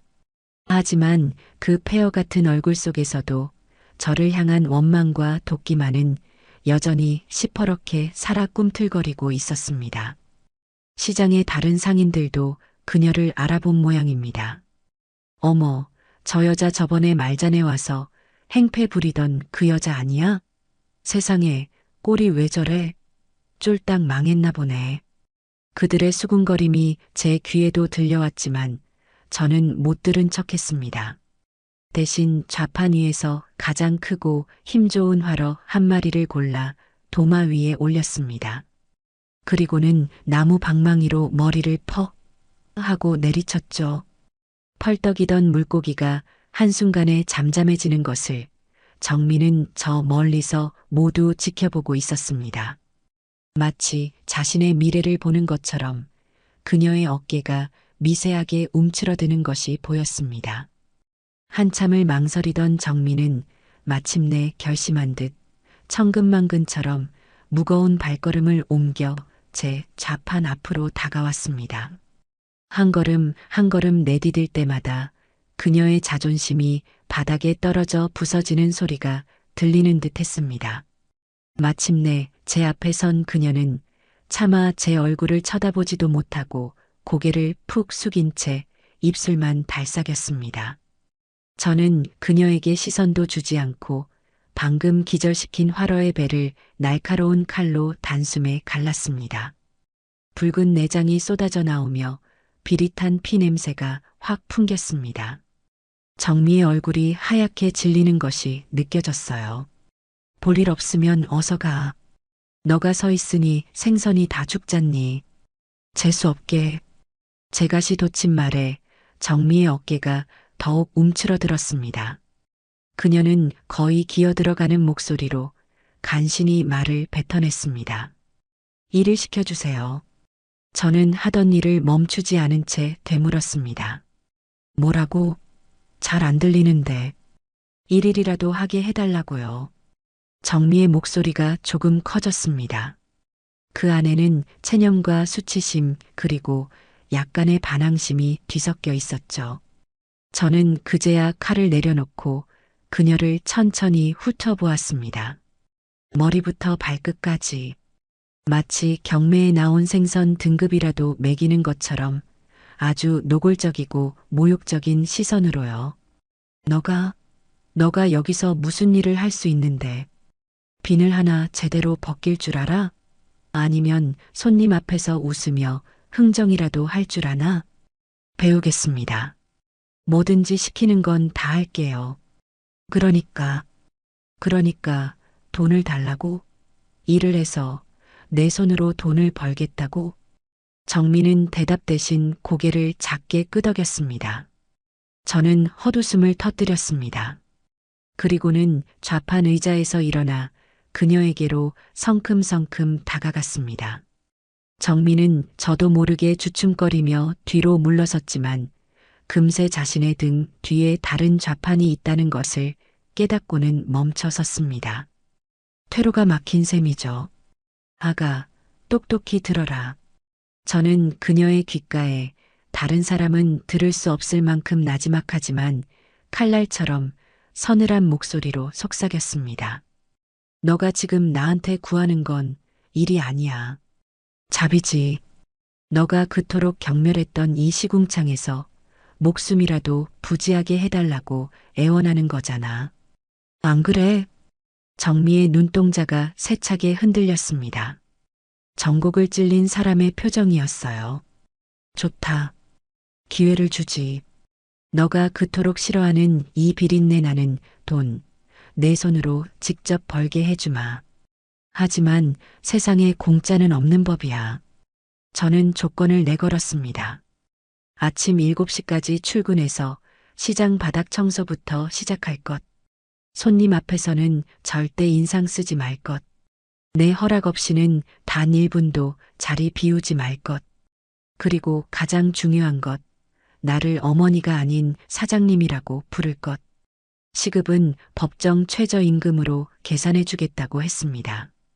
단 그 모든 규칙을 어길 시에는 그날 일당은 물론이고 앞으로의 기회도 없을 거라고 못 박았습니다. 어때? 이래도 할 텐가? 제 제안은 일자리를 주는 것이 아니라 노예 계약을 맺자는 말이나 다름없었습니다. 그것은 그녀의 마지막 남은 자존심마저 완전히 짓밟아 버리겠다는 선언이었죠. 정민은 입술을 깨물었습니다. 입술에서 피가 배어 나올 정도로 세게 깨물더군요. 그녀의 눈에서는 뜨거운 눈물이 뚝뚝 떨어졌지만 그녀는 소리내어 울지 않았습니다. 한참 동안 저를 노려보던 그녀는 마침내 패배를 인정하며 말했습니다. 네, 하겠습니다, 사장님. 사장님이라는 단어를 뱉어내는 그녀의 목소리는 갈기갈기 찢겨나간 짐승의 울음소리처럼 처절하게 들렸습니다. 저는 만족스러운 미소를 지으며 창고 구석에 처박아 두었던 온갖 생선 내장과 핏물이 튀어 더러워진 고무 앙치마와 구멍이 뚫린 낡은 장화를 꺼내 그녀의 앞에 던져주었습니다. 그럼 내일부터가 아니라 지금 당장 시작하지. 우선 저기 널브러진 생선 상자부터 전부 씻어놔. 해 떨어지기 전까지 다 못하면 오늘 일당은 없는 줄 알아라. 정민은 바닥에 내던져진 자신의 새 유니폼을 한참 동안 망연자실하게 내려다보았습니다. 그리고는 천천히, 아주 천천히 허리를 숙여 그것들을 집어들었습니다. 한때는 백화점의 VIP 고객들 앞에서 우아하게 허리를 굽혔던 그녀가 이제는 생선 썩는 냄새가 진동하는 시장 바닥에서 더럽고 냄새나는 앙치마를 들기 위해 허리를 굽히고 있었습니다. 저는 그 모습을 지켜보며 제 며느리의 길고도 혹독한 진짜 인생 수업이 바로 지금 이 순간부터 시작되었음을 선언했습니다. 이 시장의 모든 상인들이 이 잔인하고도 통쾌한 연극의 증인이 되어주고 있었습니다. 제 며느리, 아니 그날부터 제 가게의 신입 직원이 된 고정미의 첫날은 그야말로 재앙 그 자체였습니다. 그녀는 제왕처럼 군림하던 자신의 세상에서 맨몸으로 내쫓겨 낯설고 비천하다고 여겼던 식민지에 떨어진 폐잔병과도 같았죠. 아침 7시 동이 트기도 전에 시장에 도착한 그녀의 얼굴은 밤새 한숨도 자지 못한 사람처럼 퀭했습니다. 저는 그녀에게 가장 먼저 밤새 생선 찌꺼기와 비린물이 고여 악취를 풍기는 배수구 청소를 시켰습니다. 그녀는 고개를 숙인 채 뻣뻣한 소를 들고 쪼그려 앉아 배수구 뚜껑을 열었습니다. 그 순간 코를 찌르는 역한 악취에 저도 모르게 헛구역질을 하더군요. 하지만 저는 눈 하나 깜짝하지 않았습니다. 냄새가 역하거든 숨을 참고 해. 앞으로 너가 매일 아침 맡아야 할 냄새니까 미리 익숙해지는 게 좋을 거다. 정민은 입술을 깨물며 묵묵히 솔질을 시작했습니다. 하지만 평생 그런 일을 해본 적 없는 그녀의 손길은 어설프기 짝이 없었죠. 솔질을 하는 건지 더러운 물을 사방에 튀기는 건지 알 수 없을 정도였습니다. 결국 제가 참지 못하고 그녀의 손에서 솔을 빼앗아 시범을 보여야 했습니다. 이렇게 힘을 줘서 구석구석 내 얼굴에 낀 허영심 닦아내듯이 말이야. 제 모진 말에 그녀의 어깨가 움츠러드는 것이 보였지만 그녀는 아무런 대꾸도 하지 않았습니다. 그저 제가 하는 양을 묵묵히 지켜볼 뿐이었죠. 배수구 청소가 끝나자 저는 그녀에게 산더미처럼 쌓인 빈 생선 상자를 씻으라고 지시했습니다. 차가운 수돗물에 손을 담근 그녀는 비늘과 내장 찌꺼기가 엉겨붙은 상자를 만지지도 못하고 한참을 망설였습니다.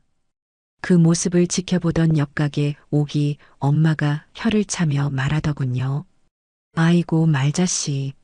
제가 저런 걸 할 수나 있겠어? 그러다 병나지. 저는 오기 엄마를 쳐다보며 딱 잘라 말했습니다. 병이 나도 여기서 나야지. 그래야 약값이라도 제 손으로 벌어갈 거 아니야. 제 말은 정미더러 들으라는 소리였습니다. 그녀는 결국 눈을 질끈 감고 미끈거리는 생선 상자 안으로 손을 집어넣었습니다. 그날 하루 그녀는 청소와 허드렛 일만으로도 녹초가 되었습니다. 오후가 되어 손님들이 몰려들기 시작하자 저는 그녀를 좌판 앞에 세웠습니다. 손님이 뭘 찾는지 똑똑히 듣고 내가 저울에 다는 생선 값을 정확하게 말해드려. 어물쩍거리거나 인상 쓰면 죽을 줄 알아. 정민은 마스크로 얼굴을 반쯤 가린 채 고개를 푹 숙이고 좌판 앞에 섰습니다. 마침 한 아주머니가 다가와 물었습니다. 세댁, 이 갈치 한 손에 얼마야? 정민은 당황해서 저를 쳐다보았습니다. 저는 일부러 못 들은 척 다른 생선을 손질하고 있었죠. 저기 사장님. 그녀가 저를 부르자 저는 매서운 눈으로 쏘아보았습니다. 그것도 혼자 해결 못해? 하는 눈빛이었죠. 정민은 결국 우물쭈물하며 잘 모르겠는데요. 하고 말끝을 흐렸습니다. 아주머니는 어이가 없다는 듯 혀를 차며 다른 가게로 가버렸습니다. 그날 그녀는 자신의 무능함으로 손님 셋을 그냥 보내야 했습니다. 하루가 끝나고 시장에 어둠이 내릴 무렵 저는 그날의 일당을 계산했습니다. 최저 시급으로 계산해 12시간, 정확히 11만 8,320원이었습니다. 저는 지갑에서 꼬깃꼬깃한 만원짜리 11장과 1,000원짜리 8장, 그리고 동전 몇 개를 꺼내 그녀의 앞에 툭 던졌습니다. 오늘 너의 일당이다. 너가 한 일에 비하면 이것도 과분한 줄 알아. 정민은 바닥에 떨어진 돈을 한참 동안 내려다보았습니다. 예전 같으면 카페에서 커피 두세 잔이면 사라질 하찮기 짝이 없는 돈이었죠. 그녀는 천천히 허리를 숙여 그 돈을 주었습니다. 그녀의 손에 들린 그 꼬깃꼬깃한 지폐 몇 장은 그녀가 평생 처음으로 자신의 치욕과 노동으로 맞바꾼 돈이었습니다. 그녀는 그 돈을 쥔 채 아무 말 없이 한참을 서 있었습니다. 그녀의 등은 그 어느 때보다 작고 초라해 보였습니다. 그렇게 며칠이 흘렀습니다. 정민은 매일같이 제게 욕을 먹고 무시당하며 일을 배웠습니다. 저는 그녀를 조금도 가르쳐 주려 하지 않았습니다. 스스로 보고 배우게 했죠.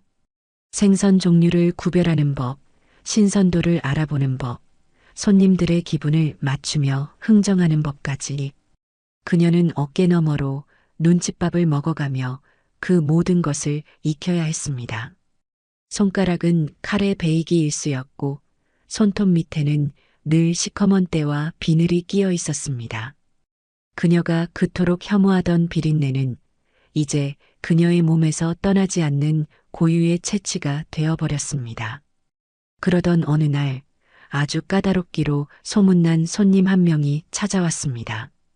이것저것 트집을 잡으며 가격을 깎으려 드는 상인들 사이에서도 기피 대상 1호인 사람이었죠.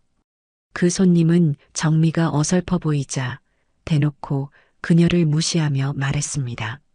어이 새댁, 이 동태 눈깔이 맛이 간 게 영 상태가 안 좋아 보이는데 반값에 줘, 반값에.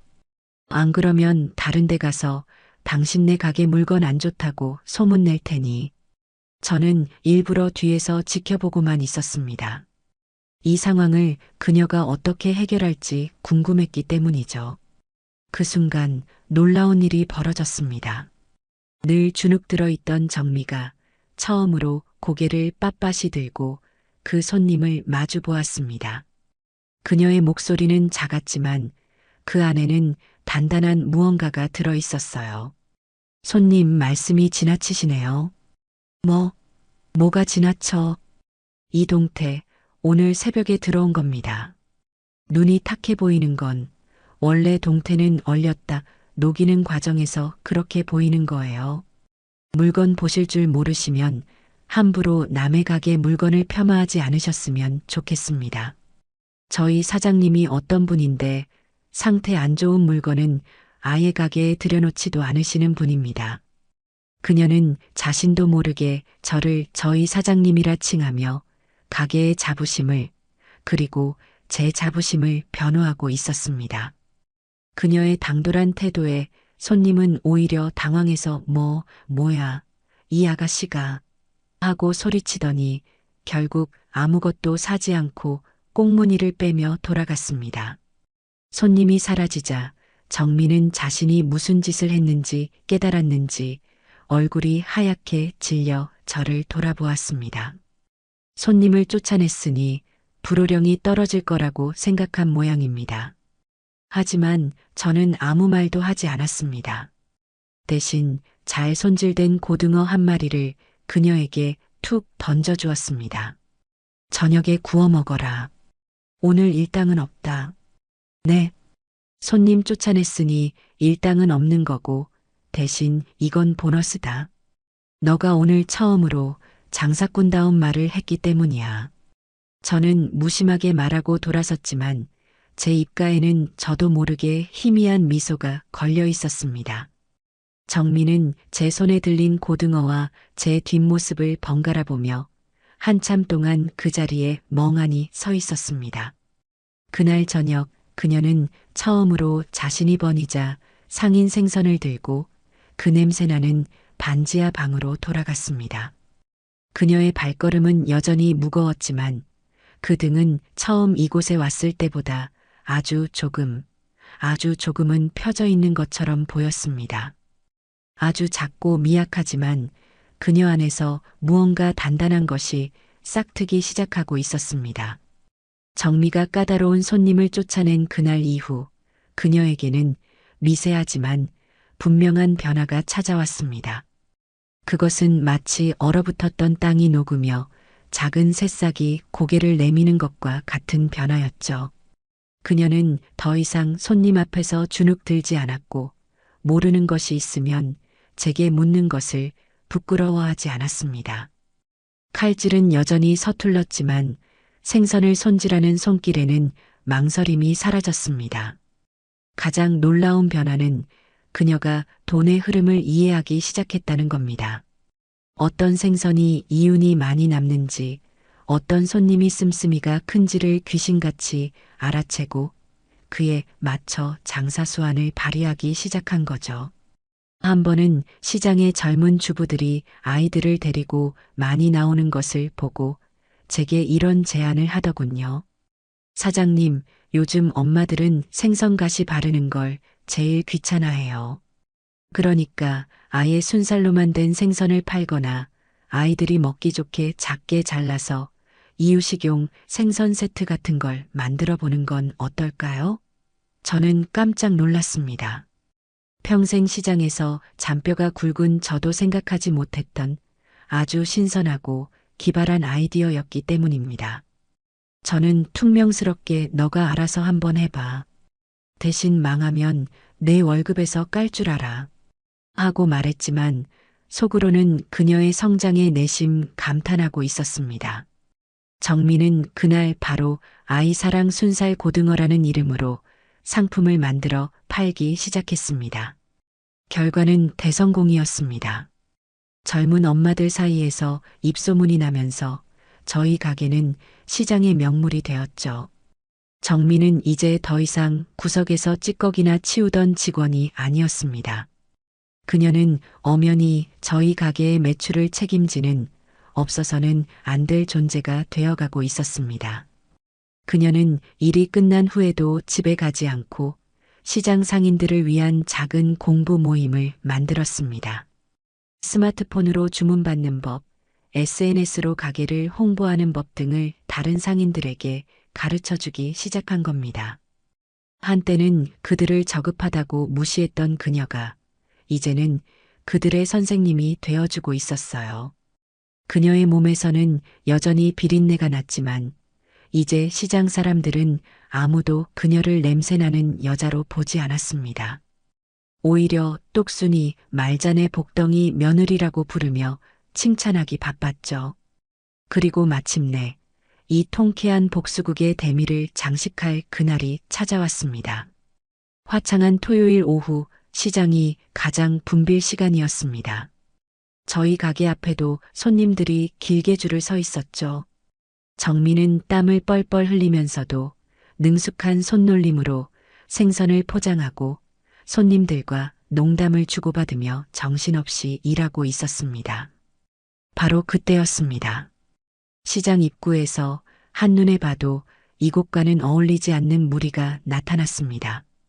머리부터 발끝까지 명품으로 치장한 바로 정미의 옛 친구들이었습니다. 그 무리의 중심에는 정미에게 가장 큰 모욕을 안겨주었던 미니가 팔짱을 낀 채 거만한 표정으로 서 있었습니다. 그들은 마치 동물원의 원숭이라도 구경하듯 저희 가게 앞에 멈춰 섰습니다. 그리고는 더러운 앞치마를 두르고 고무장화를 신은 채 일하고 있는 정미를 발견하고는 약속이라도 한 듯 경멸과 조소가 뒤섞인 웃음을 터뜨렸습니다. 어머, 저거 고정미 아니니? 세상에, 꼴 좀 봐. 여기서 정말 생선을 팔고 있네? 대박이다, 얘들아. 미니가 손으로 입을 가리며 과장되게 소리쳤습니다. 주변의 모든 손님들과 상인들의 시선이 순식간에 정미에게로 쏠렸습니다. 몇 달 전 정미를 나락으로 떨어뜨렸던 그 상황과 너무나도 똑같은 구도였죠. 저는 순간 가슴이 철렁했습니다. 정미가 이 상황을 견뎌낼 수 있을까? 또다시 무너져 내리는 것은 아닐까? 하지만 제 걱정은 기우에 불과했습니다. 정미는 잠시 그들을 쳐다보더니 피식하고 웃더군요. 그리고는 아무 일도 없다는 듯 하던 일을 계속했습니다. 그녀는 마침 손질하던 커다란 참돔의 대가리를 칼로 탁 하고 내리쳤습니다. 그 단호한 소리에 조롱하던 친구들의 웃음소리가 순간 멎었습니다. 정민은 참돔의 배를 갈라 내장을 꺼내며 그들에게 시선도 주지 않은 채 아주 차분하고 나지막한 목소리로 말했습니다. 그래, 나 고정미다. 여기서 생선 판다. 왜? 너희가 보태준 거라도 있어? 뭐라고? 미니가 당황해서 되물었습니다. 너희처럼 능력 있는 부모나 남편한테 기생해서 그 돈으로 명품이나 휘감고 다니는 것보다는 내 손으로 직접 땀 흘려서 돈 버는 지금의 내가 100배, 1000배는 더 자랑스러운데. 안 그래? 정민은 그렇게 말하며 피 묻은 칼을 든 채 그들을 똑바로 쳐다보았습니다. 그녀의 눈빛은 더 이상 분노나 수치심으로 흔들리지 않았습니다. 그 안에는 자신의 삶에 대한 확신과 그 어떤 것에도 상처받지 않을 단단한 자존감이 자리하고 있었어요. 너희야말로 꼴이 우습다. 그렇게 비싼 옷 걸치고 와서 고작 시장 좌판에서 생선 파는 친구 하나 조롱하는 게 너희 수준이야? 불쌍한 것들. 혹시 알아? 너희 남편이나 아버지가 내일 당장 망하기라도 하면 너희도 나처럼 여기에 서서 생선 팔게 될지. 그녀의 말은 날카로운 비수가 되어 그들의 심장에 정확히 꽂혔습니다. 친구들의 얼굴은 하얗게 질렸고 아무런 대꾸도 하지 못했습니다. 정민은 그런 그들을 향해 마지막 한 방을 날렸습니다. 구경 다 했으면 이제 그만 꺼져줄래? 너희 같은 손님은 우리 가게 물 흐리니까. 아, 혹시 정 불쌍해서 뭐라도 하나 팔아주고 싶으면 저기 바닥에 떨어진 생선 대가리라도 주워 가든가. 너희 머릿속보다는 그게 더 쓸모 있을 테니까. 정미의 말이 끝나자마자 주변에서 지켜보던 시장 상인들과 손님들 사이에서 와하하는 통쾌한 웃음소리와 함께 박수갈채가 터져 나왔습니다. 옳소. 말 잘했다. 말자네 며느리. 속이 다 시원하네. 친구들은 그 야유와 박수 소리에 얼굴이 벌개져서 허둥지둥 꽁무니를 빼며 도망치듯 시장을 빠져나갔습니다. 그 소동이 끝나고 정민은 아무 일도 없었다는 듯 다시 묵묵히 생선을 손질했습니다. 하지만 그녀의 귓불은 새빨갛게 달아올라 있었죠. 그때 아들 대영이가 우리를 위해 따뜻한 커피를 사들고 가게에 들렀습니다. 그는 방금 전의 모든 상황을 저만치에서 지켜보고 있었던 모양입니다. 그는 아무 말 없이 정미의 옆으로 다가가 그녀의 이마에 흐르는 땀을 손으로 닦아주었습니다. 그리고는 나지막이 말했습니다. 당신 오늘 진짜 멋있었어. 그 말에 정미의 눈에 그렁그렁 눈물이 맺혔습니다. 하지만 그 눈물은 더 이상 슬픔이나 치욕의 눈물이 아니었습니다. 아들은 저와 정미를 번갈아 보며 아주 오랜만에 환하게 웃었습니다. 그는 제게 말했죠. 어머니, 저 다시 사랑에 빠진 것 같아요. 제 아내와요. 저는 그 두 사람의 모습을 흐뭇하게 바라보았습니다. 그때 옆가게 오기 엄마가 저를 툭 치며 말했습니다. 말자 씨, 이제는 며느리가 아니라 딸이네, 딸이야. 아주 든든한 딸이 생겼어. 저는 고개를 끄덕였습니다. 제 가슴 속에서 아주 오랫동안 맺혀있던 응어리가 봄눈 녹듯이 스르르 풀려내리고 있었습니다. 정미가 시장 한복판에서 자신의 과거와 완벽하게 결별을 선언한 그날 이후 그녀는 정말로 시장의 일부가 되었습니다. 더 이상 그녀에게서 과거의 그림자는 찾아볼 수 없었죠. 그녀는 이제 누구보다도 억척스럽고 누구보다도 똑 부러지는 생선 장수, 말잔의 둘째 딸로 불리고 있었습니다. 저는 가게의 전반적인 운영은 그녀에게 맡기고 한 발짝 뒤로 물러나 든든한 버팀목이 되어 주었습니다. 그녀는 제 기대를 저버리지 않고 낡고 오래된 저희 가게를 시장에서 가장 활기차고 인기 있는 가게로 만들어 놓았어요. 그러던 어느 날 아침이었습니다. 여느 때처럼 출근 준비를 하던 정민은 문득 아주 이상한 사실을 깨달았다고 합니다. 몇 달 동안 자신을 지방령처럼 따라다니던 그 지긋지긋하고 기분 나쁜 비린내가 어느 순간부터 느껴지지 않는다는 것을요. 처음에는 코가 마비되었나 싶어 자신의 옷과 머리카락 냄새를 몇 번이고 다시 맡아보았다고 합니다. 하지만 거기에서는 옅은 비누 향기와 어제 일을 하며 희미하게 밴 정직한 생선 냄새 외에는 아무것도 느껴지지 않았습니다. 그녀를 옥죄던 그 초자연적이고 불길한 악취는 마치 연기처럼 사라져버린 후였습니다. 그녀는 그 길로 집을 뛰쳐나와 동이 트기도 전에 시장으로 달려왔습니다. 그리고는 가게 문을 열고 있던 저를 붙잡고 물었습니다. 어머니, 냄새가 사라졌어요. 제 몸에서 나던 그 이상한 냄새가요. 그녀는 아이처럼 기뻐하며 방방 뛰었습니다. 저는 그런 그녀를 보며 그저 희미하게 웃어 보일 뿐이었습니다. 그래, 다행이구나. 어떻게 된 거죠? 어머니가 풀어주신 건가요? 저는 고개를 가로저었습니다. 아니, 내가 한 게 아니야. 너가 한 거지. 제 말에 정민은 어리둥절한 표정을 지었습니다. 저는 그녀의 손을 잡고 좌판 의자에 나란히 앉았습니다. 그리고는 차분히 말해주었죠. 아가, 생각해봐라. 그 냄새는 내 몸이 아니라 내 마음에서 나던 냄새였어.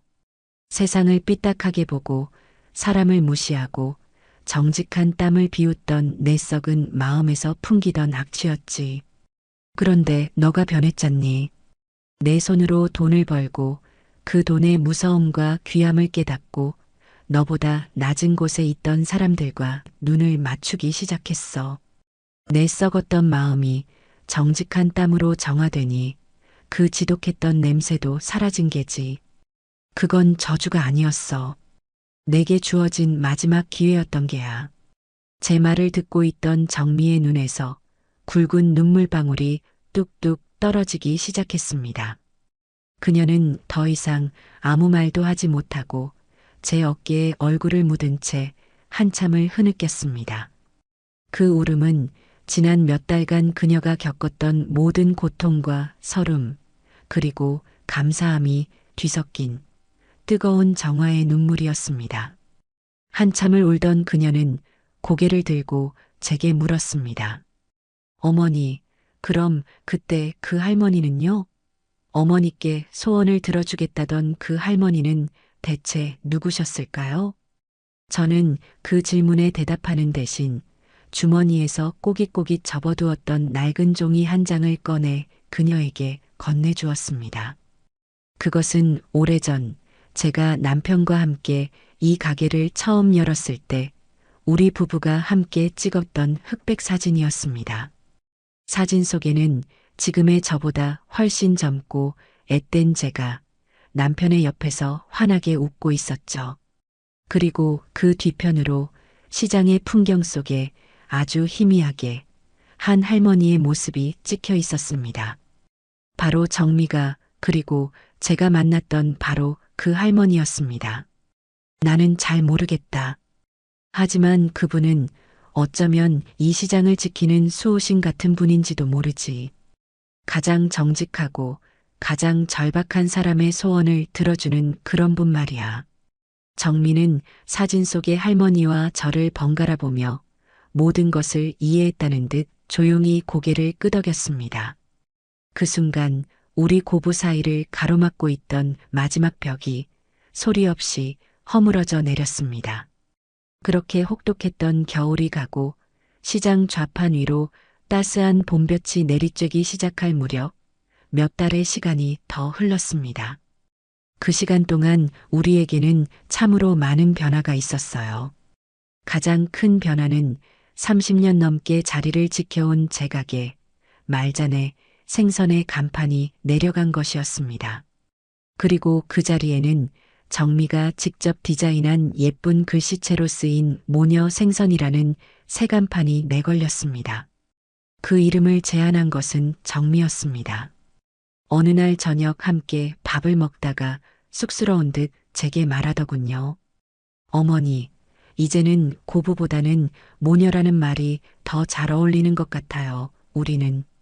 그 말을 듣는 순간 저는 밥을 먹다 말고 눈물을 왈칵 쏟을 뻔했습니다.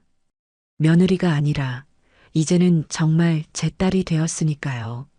새 간판을 걸던 날 아들 대영이가 일부러 월차까지 내고 와서 사다리를 잡아주었고 시장의 모든 상인들이 자기 가게 일처럼 나와 구경하며 박수를 쳐주었습니다.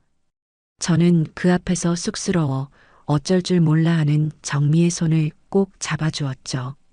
우리는 이제 눈빛만 봐도 서로의 마음을 알 수 있는 이 시장 최고의 파트너가 되었습니다. 우리의 완벽한 호흡은 장사에서도 빛을 발했습니다. 한 번은 아주 깐깐해 보이는 신사 한 분이 와서 제사상에 올릴 최상급 옥돔을 찾더군요. 제가 보기에도 그 손님은 보통 까다로운 사람이 아니었습니다. 제가 옥돔을 보여주려고 하자 정미가 눈짓으로 저를 막아섰습니다. 그리고는 그녀가 먼저 나서서 상냥하게 말을 건넸죠. 손님, 제사상에 올리실 거면 이왕이면 가장 좋은 걸로 하셔야죠. 잠시만 기다려 주세요. 그녀는 그렇게 말하고는 가게 뒤편 냉동 창고로 들어가 한참 만에 비장의 무기처럼 숨겨두었던 크기부터 색깔까지 완벽한 옥돔 한 마리를 들고 나왔습니다. 제가 비싸게 팔려고 아껴두었던 것이었는데 그걸 귀신같이 찾아낸 겁니다. 정미가 정성스럽게 옥돔을 포장하는 동안 저는 옆에서 손님의 말동무를 해주며 시간을 끌었습니다. 아이고 사장님, 이렇게 귀한 옥돔으로 제사를 지내시니 조상님들이 아주 흐뭇해 하시겠어요. 우리의 손발이 척척 맞는 모습에 그 까다롭던 신사분도 만족스럽게 지갑을 열었습니다. 정미와 저는 그 손님이 가고 난 뒤 서로를 보며 몰래 주먹을 부딪히고 웃음을 터뜨렸습니다. 가게는 날로 번창했고 우리는 마침내 그 지긋지긋한 냄새가 나던 반지하 방을 벗어날 수 있게 되었습니다. 정미와 저는 쉬는 날 함께 손을 잡고 집을 보러 다녔습니다. 예전에 그녀라면 당연히 번듯한 새 아파트를 찾았겠지만 지금의 그녀는 달랐습니다. 어머니는 무릎이 안 좋으시니 계단이 없는 1층이어야 해요. 그리고 시장이랑 가까워서 어머니 출퇴근하시기 편해야 하고요. 그녀는 오로지 제 생각뿐이었습니다. 며칠을 밟은 판 끝에 우리는 시장에서 걸어서 10분 거리에 있는 작지만 햇볕이 잘 드는 아담한 아파트로 이사했습니다.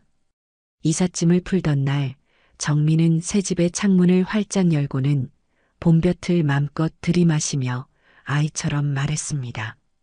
어머니, 여기는 곰팡내 대신 햇살 냄새가 나요.